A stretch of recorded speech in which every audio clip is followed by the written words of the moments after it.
The Canon EOS R7 Mark II is shaping up to be one of the most highly anticipated APS-C cameras of 2025, targeting advanced enthusiasts, hybrid shooters, and even professional content creators who seek high-end performance in a compact format. As the successor to the original EOS R7, which earned praise for its exceptional image quality, speed, and affordability, the R7 Mark II is expected to build on that success with a host of meaningful upgrades. At the heart of the R7 II lies a rumored 32.5 megapixel APS-C CMOS sensor, potentially a new generation chip with backside illuminated BSI technology designed to improve low light performance and dynamic range. While the megapixel count may remain the same as its predecessor, improvements in sensor architecture, readout speed, and noise handling are expected to result in a noticeable leap in image fidelity. Coupled with Canon's next-generation Digic X or possibly Digic X2 image processor, the camera is likely to deliver not only superior color rendering and tonal accuracy, but also faster performance across the board. From autofocus to burst shooting, everything is expected to feel snappier and more precise.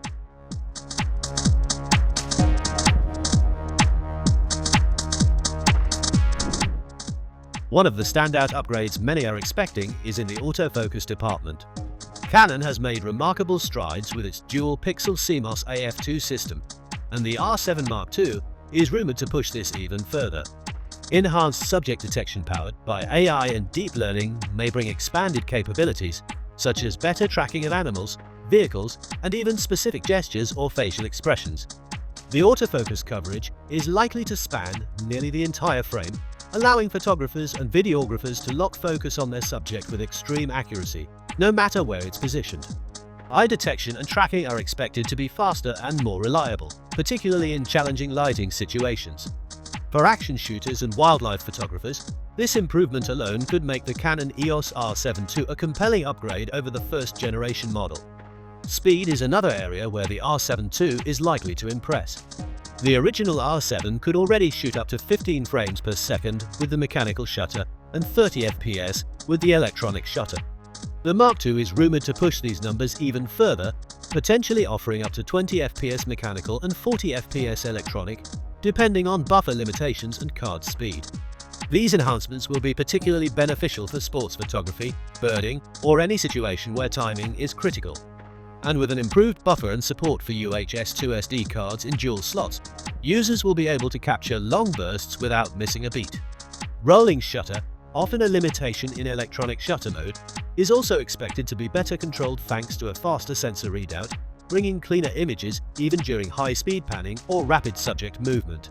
In body image stabilization, IBIS is another critical feature that's likely to see an upgrade. The original Canon R7 featured a robust 5-axis IBIS system rated for up to 7 stops of compensation. With firmware tuning and hardware refinements, the R7 Mark II could offer up to 8 stops of stabilization, making handheld shooting in low light more viable than ever.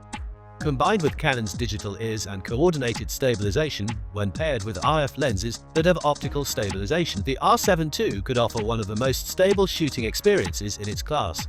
This will especially appeal to handheld videographers and travel photographers who prefer to keep gear light and portable.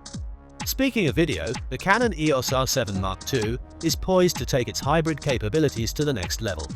The original R7 could already shoot and crop 4K video oversampled from 7K at up to 60 FPS with 10-bit 4.2 internal recording and Canon Log 3.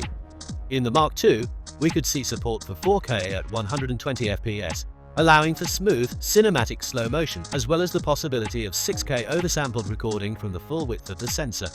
Whether or not 6K raw output via HDMI is included will depend on Canon's positioning strategy, but internal 10-bit H.265 with advanced color profiles is almost a given. Canon Log 3 will likely return, along with support for HDR-PQ for high dynamic range video. The inclusion of the company's popular cine-style Canon Cinema picture profiles might also be introduced, making the R7 II an even more capable tool for filmmakers. Audio improvements are also on the table. While the original R7 had a microphone and headphone jack, Canon may include digital audio support through its multi-function hot shoe on the Mark II, allowing users to connect advanced shotgun mics or digital XLR adapters, similar to what Sony offers with its FX30 and A7 series. For vloggers and solo content creators, this could greatly improve production quality without the need for external recorders or complicated rigs. On the physical side, the Canon R7 Mark II is likely to retain the rugged magnesium alloy body of its predecessor, with full weather sealing to protect against dust and moisture. Ergonomics might be tweaked slightly, potentially with a deeper grip and more customizable buttons. Canon could refine the placement of the F-on button or introduce a larger joystick for faster autofocus point selection. The electronic viewfinder is expected to get a modest boost, possibly moving from 2.36 m dots to 3.69 m dots with a faster refresh rate for smoother tracking and better clarity during continuous shooting. The LCD screen could see improvements too. A fully articulating 3-inch or 3.2-inch touchscreen with higher resolution and better brightness for outdoor shooting. Storage options will remain dual UHS 2 SD card slots, fast enough for most use cases, including 4K 60p and even 120p if internal bitrates are managed efficiently. Some had hoped for a CFexPro's Type A or B slot, but given the R7 II's target market and Canon's strategy of keeping their high-end storage formats exclusive to full-frame and cinema lines, SD cards seem more likely.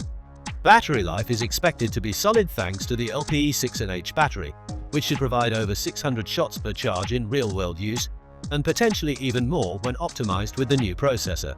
Another exciting possibility is the inclusion of multi-shot high-resolution mode, where the sensor captures several frames while shifting slightly between each shot, then combines them into a single ultra-high-resolution image. This would be an excellent addition for product photography, architecture, and still life work where ultimate detail is needed. Combined with the rumored enhancements to IBIS and autofocus, this mode could deliver incredible results previously reserved for full-frame or medium format systems. Connectivity is also likely to be improved. The R7 Mark II should feature built-in 5G Wi-Fi and Bluetooth 5.0 for faster wireless transfers and remote control via Canon's Camera Connect app. USB-C with power delivery and high-speed data transfer should be standard, and Canon may even introduce webcam functionality natively, allowing the R7 II to serve as a high-quality streaming camera without third-party software. In terms of software features, Canon has been steadily improving its menu systems and user interfaces, and the R7 II will likely benefit from further refinement. Expect expanded custom functions, intuitive touchscreen navigation, and possibly a simplified mode for newcomers who want to ease into more advanced settings. The My Menu tab should return, along with full support for custom shooting modes, making it easier for users to switch between stills, video, and specific scene setups. Pricing is expected to be a key factor. The original R7 launched at around $1,499, offering tremendous value. The R7 Mark II, with its host of rumored upgrades, faster burst rates, better IBIS, improved video, and refined autofocus, will likely come in a bit higher, somewhere in the range of $1,699 to $1,899. This still positions it as a highly competitive option within the mid-tier mirrorless segment, going head-to-head with models like the Sony FX30, Fujifilm X-T5, and even Canon's own full-frame EOS R8. While it may not cannibalize Canon's higher-end RF lineup, it does pose a serious threat to entry-level cinema cameras and APS-C hybrids, particularly if it includes robust video features. The expected release window for the Canon EOS R7 Mark II is late 2025, possibly aligned with a major photography trade event like CP Plus or Photokina if it returns. Given Canon's pattern of announcing cameras roughly 3 years after their predecessor, this timeline makes perfect sense. In the broader context of Canon's RF mount strategy, the R7 II could serve as the flagship APS-C model, while the rumored R50 Mark II and R10 Mark II cater to entry-level users.